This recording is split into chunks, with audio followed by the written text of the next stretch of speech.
창세기 15장 7절에서 21절 말씀까지인데, 자, 오늘 본문은 우리가 너무나 잘 아는 그런 말씀입니다. 믿음의 사람 아브람도 하나님께서 약속한 자녀를 제때 얻지 못했을 때에 심각한 불안과 두려움에 빠졌습니다.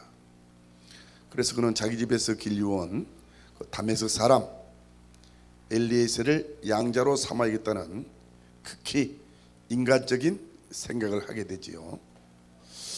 사실 우리도 그런 것 같습니다. 믿음이 없을 때에는 이 인간적인 생각이 먼저 앞섭니다. 왜 그럴까? 이 인간적인 생각은요, 그럴듯하기 때문에 그래요. 우리의 이성과 감정에 맞는 그러한 생각이기 때문에 이 인간적인 생각이 앞서기 마련입니다. 그런데 이 아브람은 이 인간적인 생각을 하는 순간부터 두려움과 불안에 빠지게 되었습니다. 그때 하나님은 아브람이 두려움에 빠진 것을 알고 그에게 나타나셨습니다. 그렇습니다. 우리 하나님은 우리가 결정적인 위기에 빠졌을 때 외면하지 않으시고 찾아오십니다. 하나님은 우리를 불꽃 같은 눈으로 지켜보고 계십니다. 그리고 결정적인 순간에 반드시 나타나셔서 격려해 주시고 다시 궤도를 수정해 주셔서 우리가 믿음의 길을 잘 갈 수 있도록 만들어 주십니다. 하나님은 아브라함에게 나타나셔서 두려워 말라, 나는 너희의 방패요 너희의 상급이라 말씀하십니다. 아브라함의 두려움을 아시고 다시 그를 일깨워 믿음의 길을 계속 걸어갈 수 있도록 격려를 하신 것입니다. 그런데 하나님께서는 말씀만 하시는 것이 아니라 그를 데리고 밖으로 나오셨어요. 하늘을 보게 하시고 그 속에 무수히 많은 별을 보게 하시고 앞으로 내 자손이 이처럼 많아질 것이라 약속을 주셨습니다. 그 순간 불안과 두려움, 회의와 갈등 속에 빠져 있었던 이 아브라함의 마음이 회복되기 시작했습니다. 그리고 다시 믿음의 눈을 갖게 되지요. 하나님께서 이처럼 호의를 베푸시고 친절을 베푸시는구나 라는 사실 앞에 감동을 한 것입니다. 그리고 그 약속의 말씀을 붙들기 시작한 것입니다. 여러분, 믿음이 뭘까요? 믿음이란 약속의 말씀을 붙잡고 가는 것입니다. 믿음은 말씀을 들음으로 시작이 됩니다. 그리고 그 말씀에 순종할 때에 거기서 싹이 나는 거예요. 그리고 믿음이라는 것은 하나님의 약속의 말씀을 끝까지 붙들고 순종할 때 완성이 되는 거다. 하나님께서는 아브라함의 믿음이 회복되는 것을 보시고 너무너무 기뻐하시고 감격해 하셨습니다. 잘 알듯이 히브리서 11장 6절에 보면은 하나님을 기쁘시게 하는 방법이 뭐라고 했습니까? 이 믿음이라고 했어요. 우리가 아무것도 가진 것이 없을지라도 이 믿음 하나 가지고 나가면 하나님께서는 그 믿음 하나 때문에 기뻐하신다는 거예요. 그래서 오늘 이 시간에는 말씀을 통해서 또 아브라함을 통해서 우리에게 어떤 교훈을 하고 계시는지 보고자 합니다. 우리는 오늘 이 말씀 속에서 먼저 이 믿음의 증거를 구하는 아브라함을 볼 수가 있습니다. 아브라함의 믿음이 회복되는 것을 보시고 하나님께서 이렇게 말씀하십니다. 오늘 6절입니다. 아브라함이 여호와를 믿으니 여호와께서 이를 그의 의로 여기시고, 아브라함이 여호와를 믿으니 그를 의로 여기셨다 말씀하고 있습니다. 하나님께서 아브라함을 의로 여기신 것은 아브라함의 위대한 영웅적인 그러한 행동이 아니라 하나님께서 기뻐하시는 단 한 가지, 여호와를 믿기 때문에, 여호와를 신뢰했기 때문이라는 거예요. 여러분, 우리가 의로워지는 유일한 비결이 바로 이겁니다. 오직 믿음. 그리고 본문 7절에 하나님께서는 당신이 누구신지 아브라함에게 계시하십니다. 오늘 7절에 보니까 또 그에게 이르시되 나는 이 땅을 내게 주어 소유를 삼게 하라고 너를 갈대아인의 우리에서 이끌어낸 여호와니라. 사랑하는 성도 여러분, 우리 인생의 참된 기초는 오직 하나님이심을 믿으시기 바랍니다. 우리 인생의 시작 하나님이 하십니다. 아브라함을 부르신 이도 하나님이십니다. 자, 그렇다면 한번 생각해 보시기 바랍니다. 시작하신 분이 하나님이시라면 끝도 하나님께서 책임져 주시지 않으시겠습니까? 그런데 우리는 8절에서 아브라함은 당돌하게도 하나님께 그 증거를 요구하는 모습을 봅니다. 오늘 8절에 보니까 그가 이르되 주 여호와여 내가 이 땅을 소유로 받을 것을 무엇으로 알리이까? 아브라함의 말은 이런 거예요.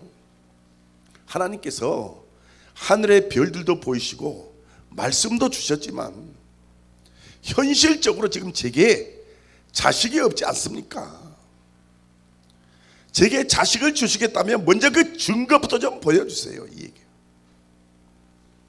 자, 우리는 여기서 이 믿음에 대한 두 가지 사실을 배우게 됩니다. 첫째, 믿음이란 뭡니까? 증거가 없어도 믿는 것이 믿음이에요. 그리고 두 번째는 그러나 그와 동시에 믿음에는 증거가 필요하다는 겁니다. 자, 그렇다면 여기서 말하는 증거가 뭡니까? 눈으로 보고 만질 수 있는 그런 현실적인 것을 말하는 것일까요? 아닙니다. 하나님께서 우리에게 주시는 것은 영적이고 내면적인 그러한 증거입니다. 이 영적인 증거는 두 가지가 있는데 첫 번째 말씀이에요. 그리고 다른 하나는 성령님의 내적 증거입니다. 여러분, 사람들이 순교하는 이유가 무엇입니까? 그들에게는 바로 이러한 증거가 있기 때문입니다.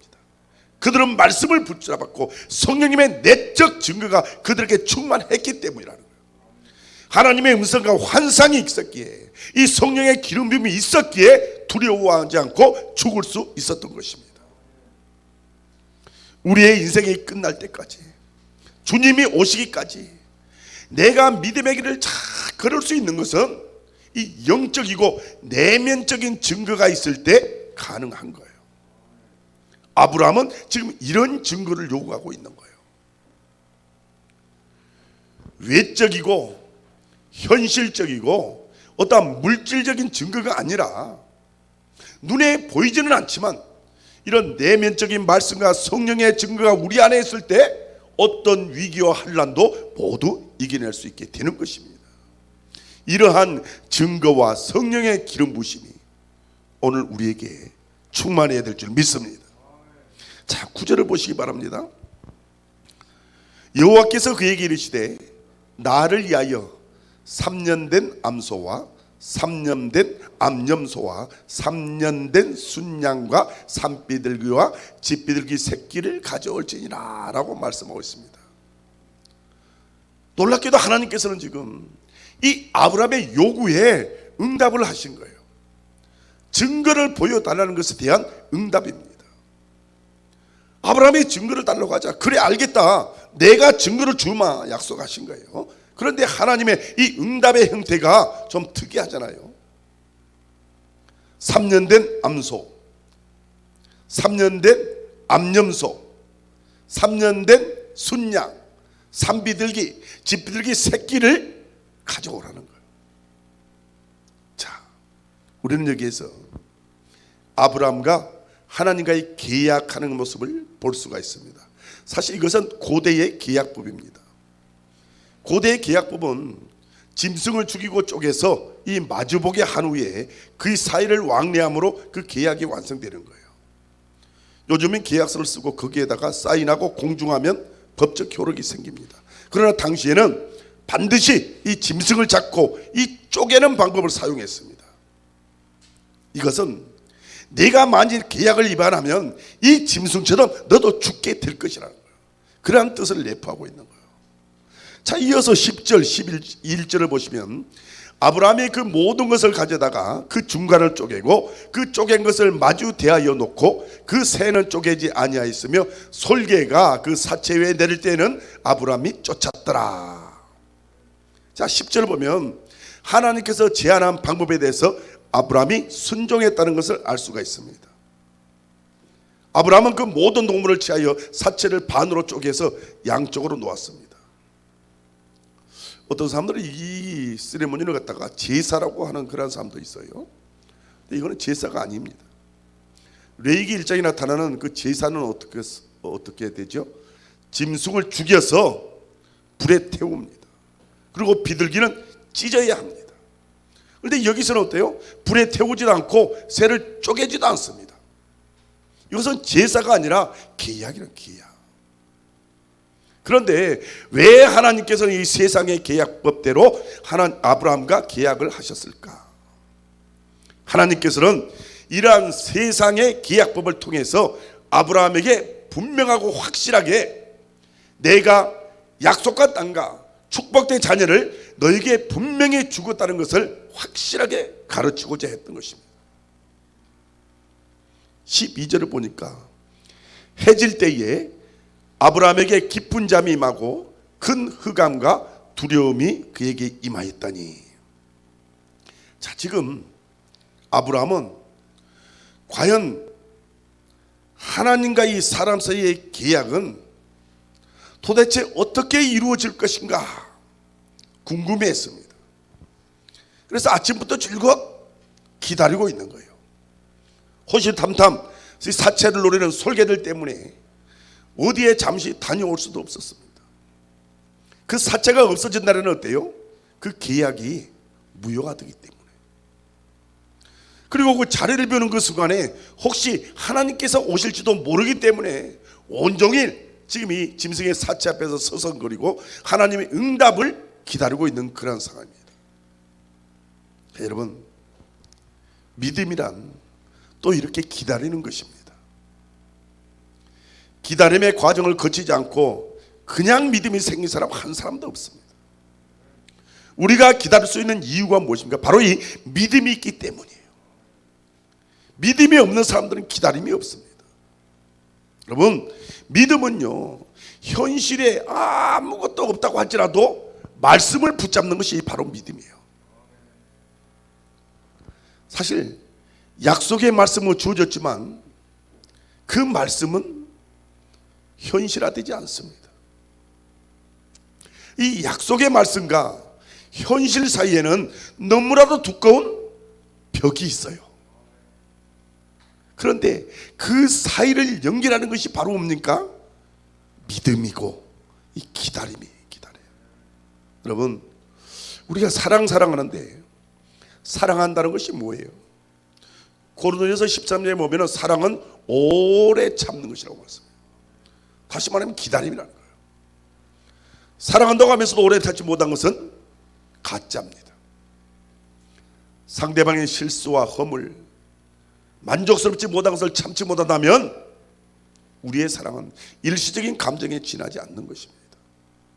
자, 오늘 12절에 보니까 깊은 잠이 임하고 라는 표현이 나오고 있습니다. 아마도 이 아브라함이 온종일 하나님의 응답을 기다리다가 잠깐 잠이 들었던 것 같습니다. 그도 그럴 것이 사막의 한낮 대약빛이 얼마나 참 피곤하게 만듭니까? 그런데 이 아브라함은 잠든 사이에 환상을 보았습니다. 캄캄함이 그에게 엄습해오고 두려움에 사로잡혀 있었습니다. 그런데 그때 예언이 들렸습니다. 오늘 13절 16절 말씀 한번 보시겠습니다. 여호와께서 아브라함에게 이르시되 너는 반드시 알라.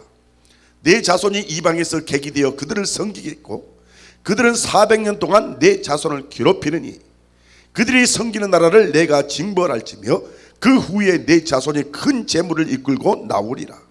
너는 장수하다가 평안히 조상에게로 돌아가 장사될 것이요 내 자손은 4대 만에 이 땅으로 돌아오리니 이는 아모리 족속의 제약이 아직 가득 차지 아니함이니.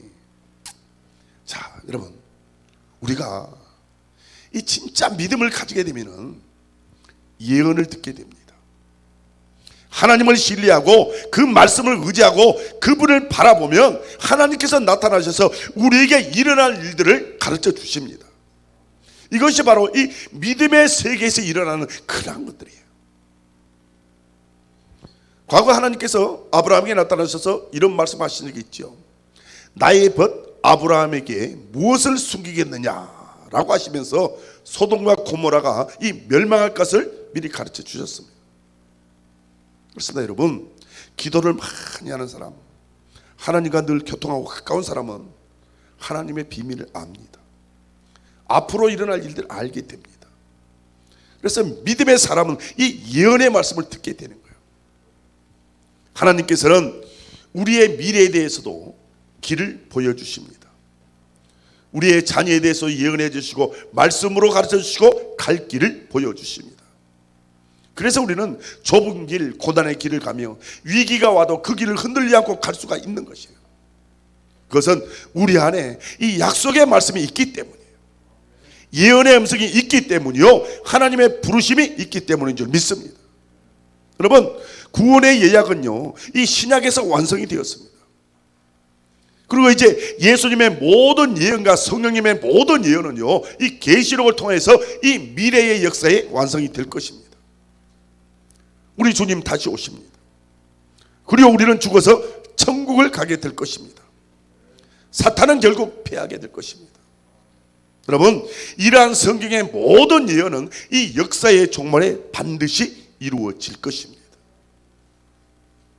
자, 그리고 오늘 우리가 말씀에서 생각해 보자는 것은 이 하나님의 불입니다. 하나님의 불. 오늘 17절을 보니까 해가 져서 어두울 때에 연기나는 화로가 보이며 타는 햇불이 쪼갠 고기 사이로 지나더라. 아주 놀라운 일이 벌어졌죠.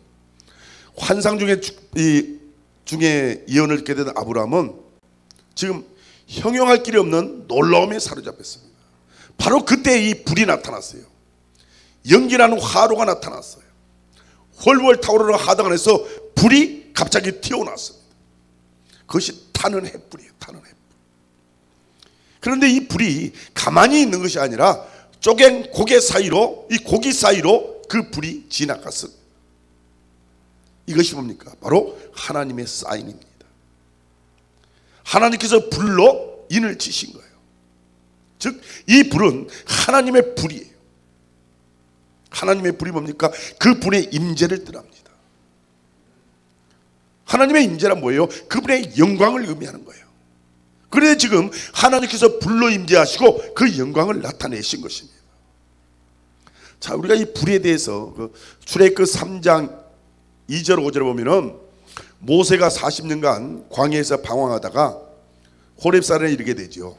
그때 하나님의 불을 만나는 사건이 나옵니다. 그 산에 오르는 도중에 떨기나무를 보게 되죠. 그런데 그 떨기나무에 불이 붙였음에도 불구하고 불이 타지도 않고 사라지지도 않는 거예요. 그런데 이 불 속에는 하나님의 사자가 있었습니다. 모세는 그 불 가까이 다가갔습니다. 그리고 모세는 자신을 부르는 하나님의 음성을 듣게 됩니다. 모세야, 모세야, 더 이상 가까이 오지 말아라. 이곳은 거룩한 곳이니 내 발에서 신을 벗어라. 드디어 모세는 불로 임하시는 하나님과 대면하게 됩니다. 그리고 출애굽기 13장 21절에 보면 모세가 또 한 번의 불을 경험하죠. 이스라엘 백성들을 이끌고 바로의 손에서 탈출했을 때 그들을 인도했던 것이 뭡니까? 구름기둥과 불기둥이었습니다. 모세는 이 불기둥을 통해서 다시 한번 하나님의 불을 경험하게 됩니다. 또 출애굽기 19장 18절에 보면은 모세가 산에서 십계명을 받을 때 또 한번 불을 보게 되죠. 시내산의 연기가 자욱하니 여호와께서 불 가운데서 거기 강림하심이라. 모세가 십계명을 받을 때 불이 하늘에서 떨어진 것 봤습니다. 그리고 연기가 나며 산이 진동하는 것을 경험을 한 것이에요. 뿐만 아니라 출애굽기 24장에 보면은 모세가 성막에 관한 말씀을 받을 때도 이와 똑같은 말씀이 나옵니다. 그러나 여러분, 이 불은요 모세에게만 임한 것이 아니라 솔로몬에게도 임했습니다. 역대하에 보면 솔로몬이 성전 건축을 다 마치고 봉헌식을 하는 장면이 소개됩니다. 그가 봉헌 기도를 하자마자 그에게 놀라운 일이 일어났지요. 솔로몬이 기도를 마치자마자 하늘에서 불이 내려온 것입니다. 그 불이 임할 때 하나님의 영광도 임했습니다. 성전에 하나님의 영광이 너무너무 가득해서 제사장조차 그곳에 들어올 수가 없었습니다. 그곳에 있던 많은 사람들이 그 불을 봤습니다. 그런데 여러분, 이 불은 솔로몬에서 끝이 나는 것이 아닙니다. 그 불은 엘리야에게 옮겨졌습니다. 엘리야가 바알 선지자들과 갈멜산에서 이 대결할 때 바알 선지자들은 어떻게 했습니까? 아침부터 저녁까지 짐승을 잡아놓고 열심히 주문을 외우기 시작했습니다. 춤을 추고 창으로 자기 몸을 찔러서 피를 내고 소리 질러 기도합니다. 그러나 거짓 우상인 바알은 불로 응답할 수가 없었습니다. 근데 엘리야는 무너진 여호와의 단을 쌓고 12돌을 취한 후에 그곳에 재물을 놓습니다. 그리고 그 재물에다가 아예 물을 갖다가 부어버렸습니다. 그리고 소재를 드리는 저녁 무렵에 그는 간절하게 하나님께 기도합니다. 아브라함의 하나님, 이스라엘 하나님, 야곱의 하나님, 여호와여 내게 응답하소서. 내 백성으로 주 여호와는 하나님이신 것과 주는 저희의 마음을 돌이키시는 것을 알게 하옵소서. 간절히 기도합니다. 이 기도를 드리자 놀라운 일이 일어났죠. 하늘에서 불이 내려서 번제물과 나무와 돌과 흙을 태우고 또 도랑의 물을 모두 핫았습니다. 그것을 본 모든 백성들이 어떻게 했습니까? 여호와 그는 우리 하나님이시로다 라고 고백합니다. 그런데 여러분, 이 불은 엘리야에서 끝나지 않았습니다. 그 불은 오순절날 다락방에서 진심으로 기도하는 제자들에게도 임했습니다. 그리고 그 불은 지금 우리의 마음에서도 불타고 있습니다. 예수 그리스도를 전하는 곳마다 이 성령의 불은 햇불처럼 지금도 타오르고 있는 거예요. 여러분, 이처럼 아브라함의 믿음에는 이 불의 인치심이 있었습니다. 여러분, 믿음의 능력은요, 적극적인 사고방식의 능력이 아니라 바로 이 불의 능력입니다. 말씀의 능력입니다. 그리고 하나님의 능력은요, 이 믿음을 통하여서 우리에게 나타나는 줄 믿으시기 바랍니다. 자, 우리가 마지막으로 보아야 할 것은 하나님께서는 묵은 땅을 이 언약의 땅으로 주신다는 사실이에요. 오늘 18절에 보면은 그날의 여호와께서 아브라함과 더불어 언약을 세워 이르시되 내가 이 땅을 애굽 강에서부터 그 큰 강 유브라데까지 내 자손에게 주노니. 자, 여러분, 계약에서 이 내용만큼 중요한 것이 무엇인 줄 아세요? 이 계약한 날짜입니다. 자, 그런데 여기에 보면은 그날에라는 말이 나옵니다. 즉 이 말은 하나님께서 어떤 한 날에 아브라함과 더불어 계약을 하였다는 거예요. 자, 여러분, 이제 계약을 하게 되면 어떻습니까? 계약하기 전까지는 자유롭습니다. 그러나 일단 계약을 하게 하면은요, 계약을 하게 되면 후회해도 고칠 수가 없어요. 반드시 그 계약은 지켜야 합니다. 여러분, 하나님께서는 바로 그날에 우리를 지키시기로 결정하셨습니다. 바로 그날에 아들을 보내시기로 결정하셨고 또 우리를 포기하지 않기로 결정하셨던 것입니다. 여러분, 우리 하나님은요, 신실하시며 과장이 없으십니다. 약속한 것은 반드시 이루시는 분입니다. 하나님은 아브라함과 이 땅을 내 자손에게 주겠다고 이 불의 계약을 하셨습니다. 하나님께서 우리를 사랑하신 것도 바로 이 계약에 근거한 것인 줄 믿으시기 바랍니다. 하나님 우리를 절대 포기하지 않으십니다. 우리를 사랑하시며 구원하시기를 원하십니다. 하나님은 힘들다고 포기하거나 귀찮다고 그만두지 않으시는 분이에요. 반드시 우리를 구원해 주실 분입니다. 하나님께서는 아브라함에게 애굽 강에서 그 큰 강 유브라데까지 내 자손에게 주겠다고 하셨습니다. 그런데 여러분, 이 약속을 받을 때에 아브라함의 현실은 어땠습니까? 그에게 자식이 있었나요? 없습니다. 아브라함은 이때부터 여러분 15년이나 더 기다려야 했습니다. 그렇습니다. 우리가 믿음을 가졌다고 만사형통하거나 당장 기적이 일어나는 것은 아닙니다. 그러므로 우리가 붙잡을 것은 오직 하나님의 말씀입니다. 여러분, 아브라함이 받은 것은요, 겨우 막벨라 굴 그거 하나밖에 없었습니다. 그가 현실에서 소유한 것은 그거 하나밖에 없었다니까요. 자, 그렇다면 그것으로 그의 인생이 끝이었습니까? 아니잖아요. 아브라함 자손 가운데 예수님께서 태어나십니다. 예수 그리스도로 말미암아 모든 민족이 하나님의 백성이 되는 그러한 복을 받게 됩니다. 내 자손이 하늘의 별처럼 바다의 모래알처럼 되리라, 그 말씀대로 구원받는 백성이 많아졌습니다. 이게 바로 그를 통해서, 아브라함을 통해서 이루어진 것입니다. 오늘 본문 19절 21절까지 말씀입니다. 곧 겐 족속과 그니스 족속과 감몬 족속과 헷 족속과 히브리 족속과 르바 족속과 아므리 족속과 가나안 족속과 기르가스 족속과 여부수 족속의 땅이니라 하셨더라. 하나님께서 내가 너에게 줄 땅이 바로 이 땅들이라고 말씀하시는 거예요. 그런데 여러분, 그 땅은 새 땅이 아니라 묵은 땅입니다. 하나님께서는 남이 살지 않던 땅을 주신 것이 아니라 기존에 수많은 족속들이 살고 있던 그 묵은 땅을 주시기로 약속을 하시는 거예요. 하나님은 새 땅을 주시지 않고 묵은 땅을 주셨어요. 왜 그랬을까? 묵은 땅을 주신 이유, 그것을 기경하라는 거예요. 그곳에 사는 모든 이방 족속들을 몰아내고 하나님의 나라를 이루는 천국을 만들어 보라는 것입니다. 여러분, 우리는 새 사람이 아닙니다. 우리는 이미 죄악으로 더럽혀진 그러한 사람들입니다. 그래서 하나님께서는 우리에게 들어오셔서 우리를 새 사람으로 만들기를 원하십니다.